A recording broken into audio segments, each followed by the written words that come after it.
Hey guys, Desolator Magic here with the final spoilers. I'm not covering all 100 because it's a ton of filler commons. That's kind of what they do now because at this point the hype train has already completely gone off the rails, as did the power level of this set, and annoying mechanic factor. But people just stop caring, so they're like, oh, here's the rest. If it was an important or significant common or even uncommon, they would have put it, earlier. So we're skipping those, but we're starting with Sarinth Great Worm. It's a 6-cost Christmas-colored 7/6 creature worm, and it has trample, and whenever a land enters the battlefield, also known as landfall, just put it on the card, create a tapped Power Stone token.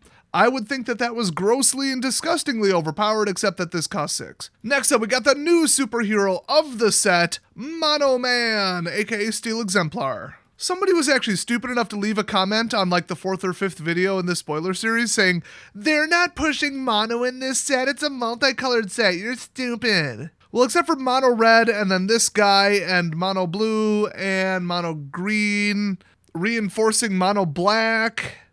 So other than that, but yeah, 5-cost, full colorless. There's no colors embedded in this guy. 4/4 with trample, and Steel Exemplar enters battlefield with 2 1/1 counters on him, making him a 6/6, unless 2 or more colors of mana were spent to cast it. Reports differ on whether the figure was an automaton or a mage, mostly because few who saw it survived. That's right, he's here to save the multiverse from multicolored decks.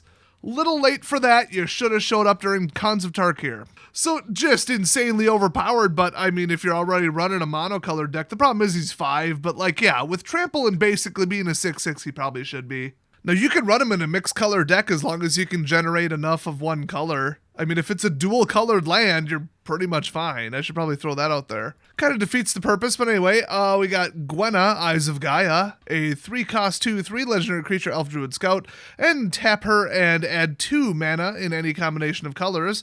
Spend this mana only to cast creature spells or activate abilities of a creature or creature card. Man, the elves are stupid. You're not going to win the war with tiny little forest creatures, okay, and the power of nature. You're going to win with gaudy, kitschy bowls from the thrift store, okay? That's where the Silex came from. It's in the lore. Look it up. They got it at a Goodwill. Anyway, her second part is, whenever you cast a creature spell with power 5 or greater, put a 1/1 counter on Gwenna, Eyes of Gaia, and untap it. At that point, in power 5 or greater, do you really need her? I mean, yeah, she'll tap for more mana, I get it, but you probably just spent all of it, so I don't see it. Next up, Battery Bearer. It's a 4-cost, extremely significant card, by the way. Creature, Human Artificer, 3/4. Creatures you control, yeah, all of them, including tokens. Whoops, they forgot to put non-token on a card again. Oopsies.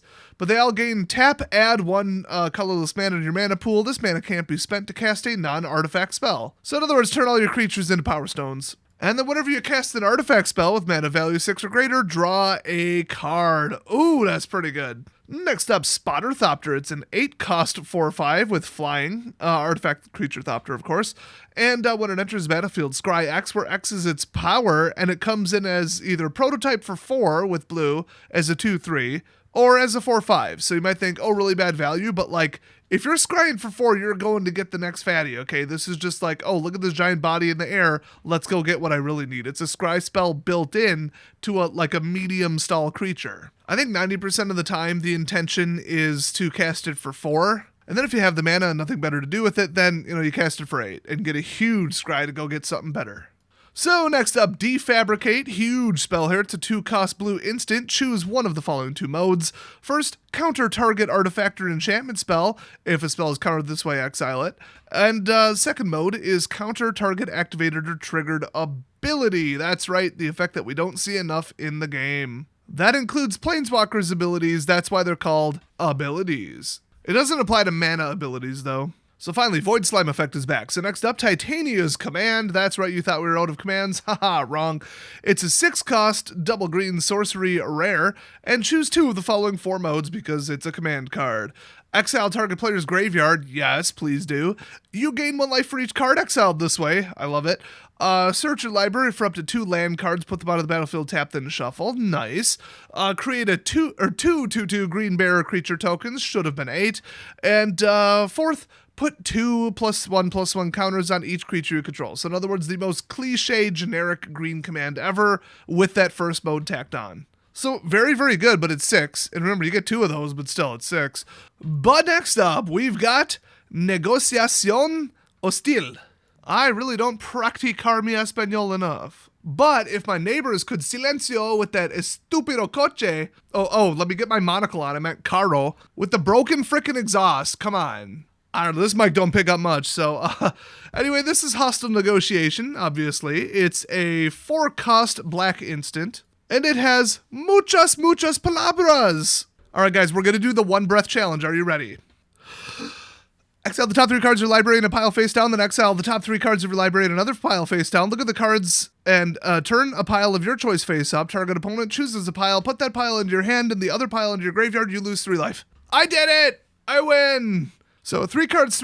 You look at both piles but don't reveal either of them. Then you decide to flip 1 of the piles of 3 so that it is revealed. And then your opponent has to kind of call your bluff. Like, is this powerful enough that I don't want him to have it? Is the other one that is face down, is it worse? Is it better? I mean, bluffing would be like, oh, look at the power of this, but, well, the other one must be worse, and you call him on it, you know?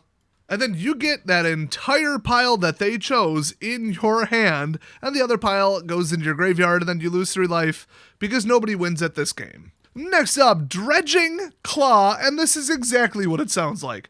2-cost colorless equipment. Equipped creature gets +1/+0 and as menace, and then whenever a creature enters the battlefield from your graveyard, oh yes, you may attach Dredging Claw to it, otherwise it's equip 2 with 1 of the costs being black. Well, 1 of the mana in the cost. Yep, they are messing around with powers that they have proven from Modern Horizons that they clearly do not understand. Again, after learning absolutely no lesson whatsoever. Now, is this even a true Dredge card? No. Is this even close to What's-His-Face that got banned and the other What's-His-Face that got banned? No. But at this point, they're just taunting us. Hey, Dredge, remember Dredge? Remember one of the most hated mechanics ever in the history of the game that we brought back in Rune Modern for like another year with? We're naming an equipment after it. Yeah, middle finger right back at you, Watsy. Next up, Whirling Strike. It's a 2-cost red instant. It is a common, but I'm throwing it in because it's really good. Target creature gets +2/+0 and gains first strike and trample until end of turn. First trample. Almost as good as death trample. Yeah, over here. Call on me, Watsy. Yes, I have a question. Red doesn't do that. What is wrong with you? Why did you give red trample? Oh, they're leaving. They're shutting down the press conference. Okay. Next up, I just threw this in because apparently it's an unset now. It's Unleash Shell. Okay. So it's a 5-cost double red instant. Unleash Shell deals 5 damage to target creature or planeswalker and 2 damage to that permanent's controller. And has a stupid name that's not really up to the seriousness level of the set. Doesn't really fit. Might have been able to get away with it in like a battle bond or something, but nah, not feeling it. Next up, Legions to Ashes. It's a 3-cost white-black sorcery rare. Exile target non-land permanent because that is the only thing that a gold-bordered black-white spell can do. I could put like all 15 of them up on the screen, but you guys get it. So exile target non-land permanent an opponent controls and all tokens that player controls with the same name as that permanent. Or as I like to call it, Deckenstone Junior Edition, but in 2 color and for 1 more mana for some reason. I can see why they went with the more elegant Legions to Ashes, but that's what it is. Well, they had to do something to stop humans. Unfortunately, the humans use a variety of different tokens. Oh, also, look, I could be wrong here, but I am 99% sure that I got burned with this with Deckenstone. Tokens don't have names. Look it up, it's in the rules. Tokens don't have names. This does nothing. This card doesn't work. Oh, they just came up with a new rule change in June of 2022. Okay, doing me a learning. Unless a token is a copy of another permanent or was explicitly given a name by the effect that created it, its name is now the subtype it was given when it was created plus the word token. Because previously, they did not have names.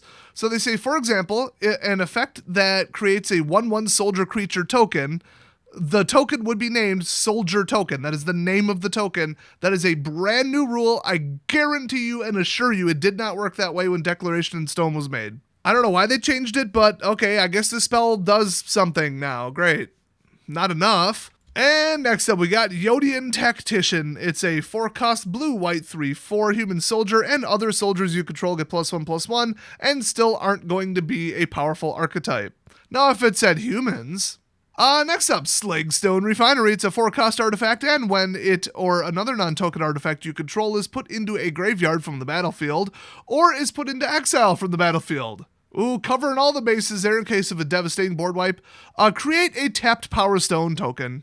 Yeah, if you got the cards, you're resummoning a whole bunch of more crap into the battlefield. This is a nice little just-in-case card, in case they blow up your big fatty Zords. Hasbro owns Power Rangers, why wouldn't they be Zords? And next up, Tower Worker, just to complete the cycle here. 3-cost 1/3 artifact creature assembly worker with reach, and if you tap it, add 1 colorless mana to your mana pool. If you control creatures named Mine Worker and Power Plant Worker, add 3 instead. They absolutely assured us that they're not putting the Tron lands into the set. Just keep that in mind. They didn't, but, on the other hand. Next up, Aeronaut's Wings. It's a 2-cost artifact equipment. An equipped creature gets +1/+0 and has flying and equip 2. Just portable flying for 2, just saying. It's a 2-drop 2 equip, which it should be. It also comes with a boost, so it's not just flying. But yeah, this is actually like a really good card, especially in draft, so watch for it while you're not drafting this god-awful unbalanced set. Next up, Cradle Clear Cutter. It's a 6-drop 3/6. You can also prototype it for 3, and it'll be a 1/3 artifact creature golem. And if you tap it, add an amount of green mana to your mana pool equal to Cradle Clear Cutter's power. I wonder if they know that you can boost it with equipment and auras and temporary effects and planeswalker abilities and counters. I guess nobody told them that. Yeah, it doesn't go off too early. It's a damn 6-cost, but if you start getting out Power Stones on like turn 2 and 3, you can just hit the go button with this. Plus, a 3/6 is pretty good, and honestly, a 1/3 for 3 isn't the end of the world either. Not when it ramps that much mana. And finally, we've got Lauren's Escape as she runs out of the thrift shop with that gaudy-looking salad bowl. Made out of solid uranium, I assume. That's right, it's ya boy, the Silex. So, 1-cost white instant common. Target artifact or creature gains hexproof and indestructible until end of turn, scry 1. Holy crap. First of all, not a white ability. What the hell are you doing? Secondly, this costs 1 and you get 3 things. And third, this is just another white counterspell. And it's in the common slot. And it's a story spotlight, but who cares? And she's wearing Pyromancer's goggles. Okay, just kidding. I'll get some popcorn because it's going to be interesting what this set does to standard. If you think I'm wrong, feel free to leave a comment down below. I'll screenshot it and follow up in a month. I'll see you guys next time.